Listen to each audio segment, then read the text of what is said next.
পানি দিব চায় না কো দিমোহনি কত বাবার টাকা দিয়ে ডিপ কিনেছি অত বাবার কত বাবার টাকা দিয়ে ডিপ কিনেছি 5 টাকা কিনে হচ্ছে না। তুমি আমি আবাদ করি 5 বিঘা আবাদ করি তুমি শালিপুতা এই দ্বীপে আবাদ করেছিলাম কিন্তু সুষ্ঠুভাবে পানি দেয় নাই। আমার ফসল নষ্ট হয়ে গেছে ভাই, বিগত 2 বছর থেকে, এবং পানির টাকা বেশি নাই। এই জন্য আমি নতুন করে কৃষকের নতুন করে ডিপ করার জন্য আহ্বান করতেছি। উদ্বোধন কর্মকর্তার কৃষক বাঁচানোর জন্য আমরা মরে শেষ হয়ে গেছি ভাই। এই পানির অত্যাচারে পানি দানা বিল বেশি লয়, খাইয়া বেশি লয়, পানি ছেছে না ঠিক মতন। লালু লালু ডিপের মালিক লালু।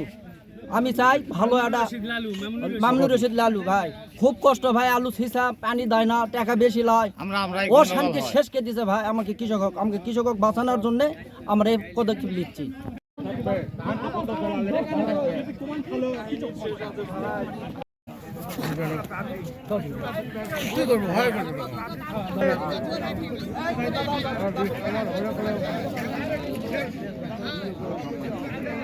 মনে করেন উঠবে এই আলুর টাকা উনি কাজ করে তারপর টাকা নেবে, এবং আগাম পরবর্তী যে ইরি ধান লাগাবে আলু ওঠার আগে ইরি চাষ করার আগে মনে করেন অগ্রিম টাকা নিবে কৃষকের থেকে।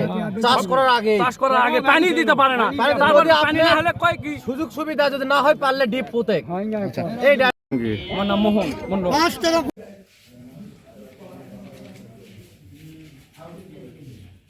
না এটা টুপি বেশি ঠান্ডা দেবে।